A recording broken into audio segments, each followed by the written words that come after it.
Welcome back to another episode of the 1% Life Podcast. I'm your host, Coach JT. This information is for educational and informational purposes only and is solely a self-help tool for your own use. I'm not providing medical, psychological, fitness, or nutrition therapy. You should not use this information to diagnose or treat any health problem or illness without consulting your own medical practitioner. As always, results of any kind will vary based on each person's unique circumstances, capacity, and work ethic.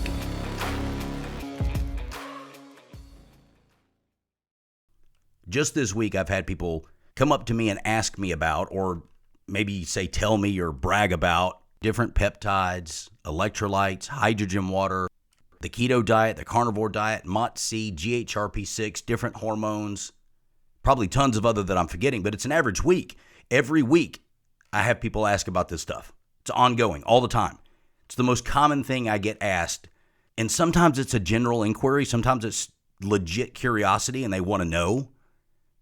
But a lot of times it's somebody that just wants to come up and brag about what they're doing now and how well it works. How many times have you heard that? How many times do you hear that on a week-to-week basis? The type of diet somebody's doing, new magic drops they started, and how it changed their life, the gummies, the shots, they started doing OMAD or intermittent fasting, some kind of new peptide that just changed everything, whatever it is. But then you see them again in 6 to 12 months and they look like they just woke up from freaking hibernation. Why are they so convinced that it works in the beginning, but then it doesn't? Well, I'll tell you why. And my answer is based on 30 years of experience working with probably 15 to 20,000 people and being around all this crap for decades. It's because everything works in the beginning. And I don't care if we're talking about diets like the vegan diet, or paleo diet, or keto, or South Beach, or Mediterranean, or carnivore, or Weight Watchers, or HCG shots, or weight loss surgery, or semaglutide, or B12 injections at the weight loss clinic. Or if we're talking about over-the-counter stuff like Garcinia Cambodia or freaking skinny drops, right? The ones your obese neighbor peddles, by the way. Why it all works in the beginning is what we're going to focus on today. And it's not what you think. It's usually the exact opposite of what you think. It's not the diet. It's not the plan. It's not the fad. It's not the intermittent fasting. It's not the shot or the pills or the gummies. It's certainly not the skinny drops or the ab blaster that you got on QVC. It's what you stopped doing. That's what's moving the needle. That's what people don't get. And until you understand that, you're going to keep gaining and losing and plateauing and quitting and starting over and over and over again. You're going to live in this never-ending loop. Okay, you'll rack up a bunch of cool before and after photos that are going to look exactly the same every single year. You know what it's like? It's like the people at the gym that enter the same weight loss competition every single year. They lose the same 25 to 30 pounds in 120 days. They show off their awesome before pictures. They brag about their changes, how they did it, how amazing it was, how it changed their life, the supplements they took, how incredible they feel. Then they put it all back on, and next year they do the competition again. They got this laundry list of cool before and after pictures that all look the same. Here's what really happens when you start a new plan, or in this case, a contest. Either way, any of the before mentioned stuff. Here's what it all has in common.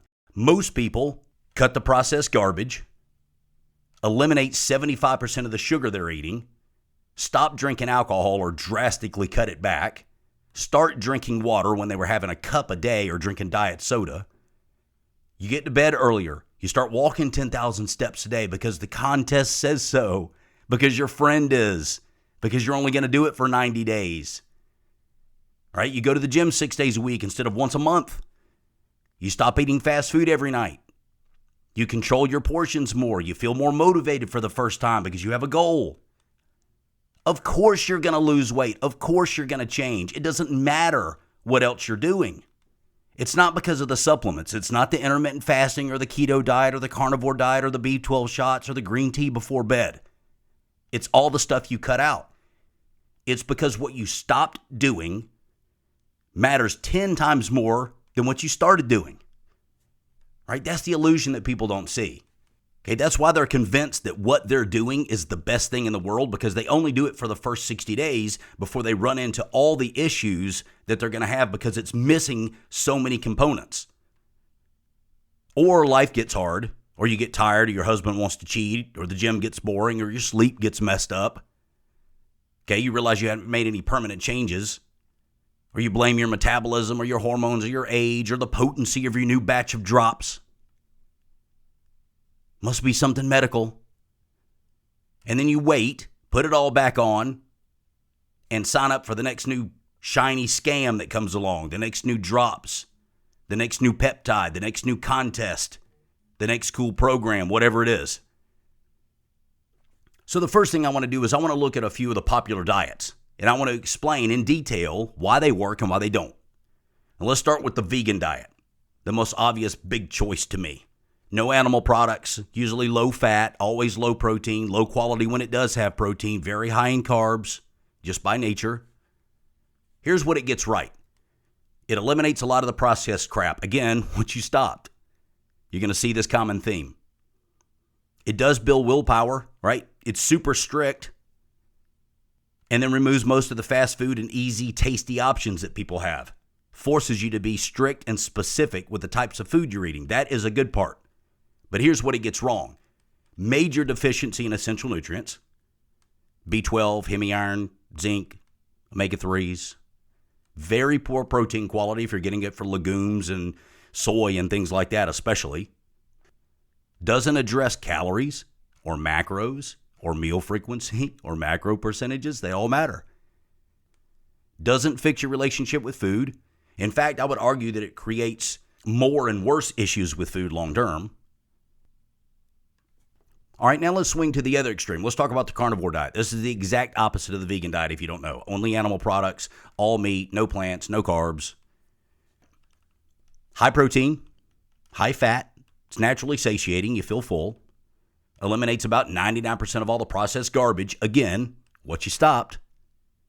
Okay, it will clear up food sensitivities really fast because you're cutting out most of the poisons and the carbohydrates and the inflammatory garbage. But here's what it gets wrong. There's still no context around calories or macros or meal frequency or anything else. Just eat meat and fat. In fact, they usually recommend just eating when you're hungry and stopping when you're full. Horrible advice, by the way, for 99% of the population. How's that been working for everybody? Just eat when you're hungry. Okay, most people's hormone signaling is all jacked up. They don't know when they're full. They don't know when they're hungry. They're going to undereat. They're going to overeat. Leads to under-consuming fat, over-consuming protein. There's still no long-term education about balance or how to reintroduce foods. Social dysfunction, if we want to be honest about it, doesn't address why you're binging in the first place. Okay, you don't need to be afraid of spinach. You just need to stop eating freaking donuts. Learn how much of what to eat, when to eat, why you should be eating. We're going to go over some of that stuff too. Who knows what the paleo diet is? Okay, only caveman foods. Anybody ever heard of that? CrossFitters do it a lot. No grains, no dairy, no legumes. Focuses on whole foods. Emphasizes protein and fat, also good. Eliminates processed snacks and processed sugars. Again, cutting out the garbage. And it eliminates some of the crappy protein sources that we talked about earlier, like legumes. But here's what it gets wrong. You're going to see this common theme. Still has no rules about meal timing, macro balance, caloric intake, how much you should be eating, how often you should eat, why you should be eating what you're eating. Just eat what a caveman ate. It ends up turning into this big excuse to binge paleo desserts made from almond flour and maple syrup and honey and other kind of crap that you don't need a lot of. And you still have the same issues, but you swear you're doing good. Why doesn't it work anymore? Eating a muffin that you made from coconut sugar instead of white sugar doesn't make it healthy. Right? And then because you guys know I don't do a lot of carbs, let's mention keto real quick. And if you don't know what it is, here's the basis of a ketogenic diet. High fat, moderate protein. It's not high protein. People think it is. It's not. High fat, moderate protein, extremely low carb. For me, it's usually under 10 to 20 grams a day. This is how I eat on a day-to-day basis. It forces a sugar detox.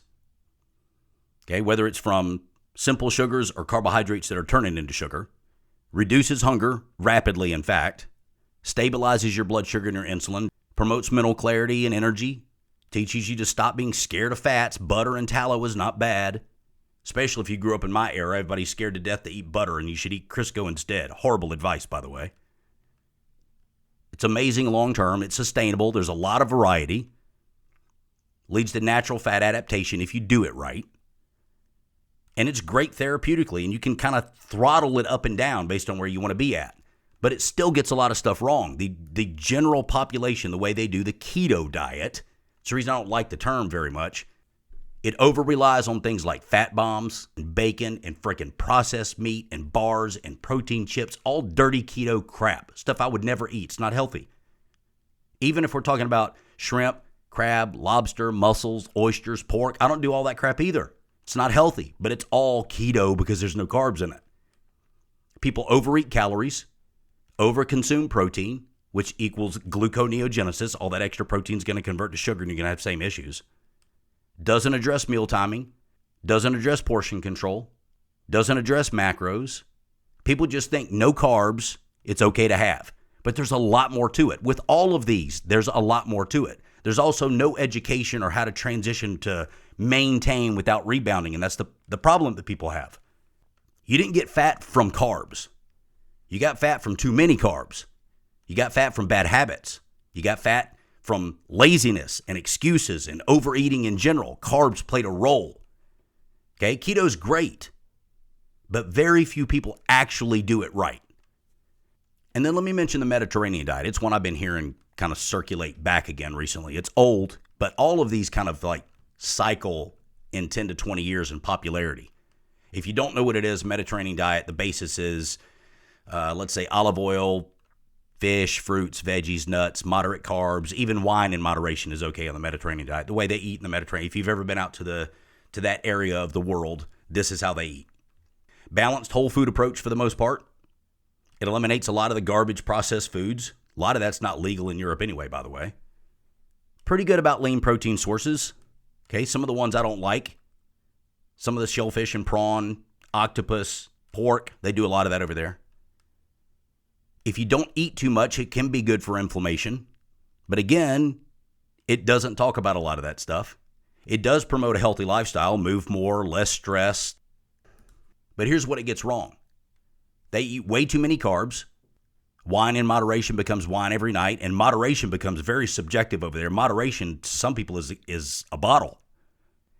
And it still doesn't address how much to eat or when to eat or your macros, your percentages, your meal frequency, none of that. Just because you add olive oil doesn't cancel out the pound of bread you had with it. Now, how about all the other stuff that I mentioned? Beyond the diets, like weight loss surgery and HCG injections, semaglutide, Garcinia Cambodia, steroids, phentermine, all the other stuff. They don't get a lot right. One, it's less food. And two, you get some initial weight loss. And I'm not talking about fat loss. I didn't say fat loss. I said weight loss. There's a very big difference. The less food comes from restricting your appetite or nutrient absorption, which neither one, in my opinion, is good. But by and large, eating less food for the average person is a good thing. And the rapid initial weight loss is not fat loss. Okay, most of that or half of that or some of that in the best case scenario is all going to be muscle mass, which creates a whole laundry list of other health problems, a lower BMR and a saggy appearance and fatigue and weakness just to make the scale to go down. And you're not going to look the way you want to look when you finish doing it. It doesn't fix your relationship with food. That's the biggest issue. You haven't changed anything. You just took something medically that physically restricted your ability to eat. Most people that I see that do this stuff eat garbage foods. They just eat less of them. The rebound is insane. It's almost shocking. 99%. 99% of those people rebound. Some drastic and immediate and some over years, but it's almost always. You end up with muscle loss, nutrient deficiencies, gut damage. You're almost always going to gain it all back if you don't change your lifestyle. And most people don't.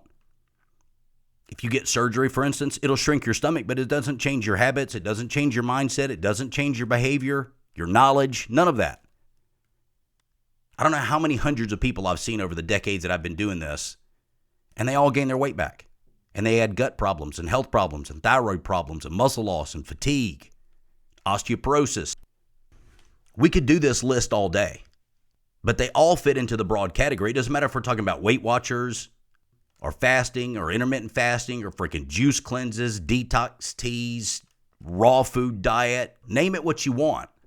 And I say it all the time, weight loss isn't rocket science. If that's all you want to do, stop eating as much and move more. Half of what you're eating now and move twice as much. Good luck. But that doesn't mean you lose fat. Doesn't mean that you're going to look good or feel good or optimize hormones or have good energy or improve your sleep or get stronger or be more mobile or more agile or healthier or live longer. It means you're going to be less on the scale. Congratulations. Skinny fat isn't a good look. The problem is that 95% of all these fads and diets never mention or teach or educate meal frequency, macronutrient balance. We're talking about protein, carbs, and fats. Daily caloric intake, not just cut your calories, but knowing what you actually need to be healthy, to lose body fat, to not crash your hormones, and to lose muscle mass and have low energy and everything else that comes with it from eating too little or too much. Food quality, food type, training type, strength, cardio, recovery, training frequency, training volume, water intake, relationship with food, or anything else. Nothing. Just eat meat. Or never eat meat. Okay, it's hardly enough information. If you don't address 95% of the stuff that we're talking about, then it's just a short-term gimmick. That's the reason that it works a little bit in the beginning. You cut all the garbage out. You start eating a different way. But then you don't have any of this other information and it all goes away. We all live our lives in the fast lane. Everybody wants everything quick and easy. I don't care if it's business or relationships, transactions of every kind, fat loss, gaining lean muscle mass. I have people come up to me at the gym. How long would it take me to look like you? And I've been doing it 30 years, by the way. They're like, a year? Can I do it by summer? Right? All of it. Money, fat loss, fame, muscle mass, business growth. And companies prey on it. You're sadly mistaken if you think that anybody has your best interest at heart. We are all consumers. Businesses care about the money you spend, and they rely on your desire for immediate gratification, right? Laziness. They prey on it. Fad diets, weight loss shots, gastric surgery, pills, injections, supplements, ab machines on QVC, seated steppers, medications, gummies, fad diets, you name it, all of it. None of it is designed to help you get better, to educate you, to give you the tools you need to be successful long term. None of it. Look around, watch the marketing when you see it next time, and it's crystal clear. All of it is designed to feed our burning desire for change without doing any actual work. Our basic human instinct is to be lazy. There is no quick fix. There never will be a quick fix. There never has been a quick fix. But there's thousands and thousands of dangerous, unhealthy, stupid, lazy, short-term things. There's only one real way. The only way to shorten the time it takes for you to accomplish what you actually want with your health and your physique is the basics. Old school, what you don't want to hear. It's the same thing that I do, the same thing that works for me, millions of athletes, average Joes, men, women, old, young, fat, skinny, thousands of personal clients of mine over the last 30 years. And this also includes all of those people that you see on Instagram that are pushing all these supplements, right? All the ones they claim made them look like they do. It's a lie. So here's my parting advice. Stop being lazy. Stop shopping for shortcuts. They're not there. Just come to grips with the fact that the hard way is the only way. Period. That's it. Learn your nutrition. What food types to eat. All calories are not the same. Your ideal caloric intake. How much you should eat each day, total. Your right macro percentage, right, for you. Your goals, how much protein, fat, and carbs you should have every day. It's not the same for everybody. And your meal frequency, how often and when should you eat? And then you need to learn your training because that's the second piece. What type should you be doing based on your goal? Cardio, HIIT, strength, functional, heavy, light, etc. Heart rate zones, how much volume, How much should you be doing each day? How much you should be doing each week? How often? 3 days a week? 4 days a week? 7 days a week? What's too little? What's too much? What's your recovery like? And then how to train properly, form, range of motion, etc. It all matters. The more you take away, the less results you will have long term. At the end of the day, if you don't learn this stuff, if you don't take the time to educate yourself, if you don't commit, make a burn the boats decision that you're not going back and you're done with the fads and the quick fixes and all the BS, you will never change into what you want to be. You'll live the rest of your life in a world of average. You'll be wanting more, crying for more, wishing for more, and eventually what you're going to do is you're going to wake up to the fact that you missed your chance. I'm out. For more content, be sure to like, subscribe, and follow me on Facebook, YouTube, and Instagram. See you.